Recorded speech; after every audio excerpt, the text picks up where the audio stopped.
$3.95.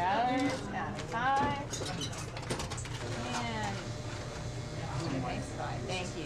The Artcraft Theatre is located in downtown Franklin. It's the community's only theater. It's been operating continuously since 1922, but today its look and operation are more like the 1940s or 50s. For example, people at the Artcraft are convinced that popcorn not only is an important ingredient of moviegoing, but must be provided properly. We pop it fresh every night, yes sir, and we use real butter.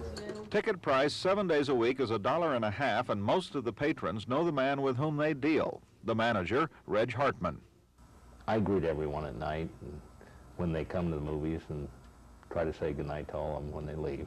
One of the reasons Hartman feels at home at the Artcraft, he used to run film projectors like these when he was a teenager in Pennsylvania. He calls them state-of-the-art. Hartman is a retired infantry sergeant with 23 years of active duty and 2 tours in Vietnam. He's fascinated with the Artcraft and displays a reproduction of an old advertisement in his office carried by a local newspaper when the theater first opened. Frank Rembush started it all. The family believes he built the first theater in the country for exclusive movie use in 1912, the Alhambra at Shelbyville.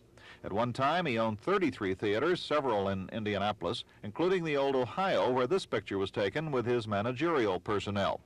Truman Rembush succeeded his father and still heads a chain known as Syndica Theaters, with screens in Batesville, Columbus, Crawfordsville, Elwood, Wabash, Huntington, and of course Franklin. 57 years ago, Frank hired Grace Handley as his secretary. She retired 4 months ago, a key employee of his grandson. That's 33-year-old Mike, who as vice president runs the day-to-day operations of the chain. His father, Truman, remains as president. The legroom at the Artcraft is impressive. Unusual today?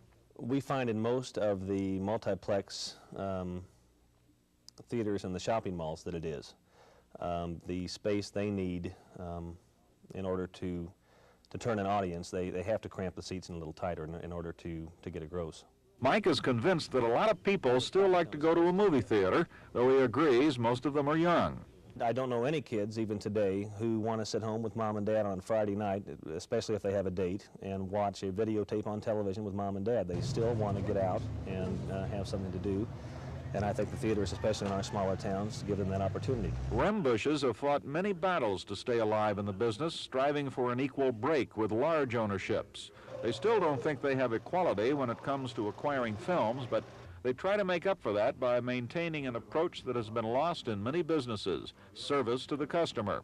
Mike also sees better days ahead. He says all the many competitive outlets for movies in the 1980s means more demand, and that encourages more movie making.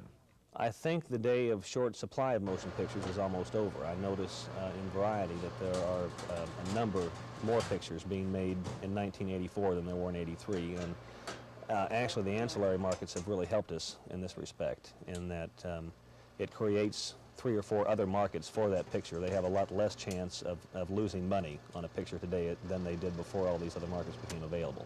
No one is more convinced about the future than Irene Petro. She's been popping corn at the Artcraft for 30 years, and she sees no shortage of famished customers. One suspects that at times the popcorn, the theater, and the operating philosophy have the edge on the movie that's playing up there on the screen.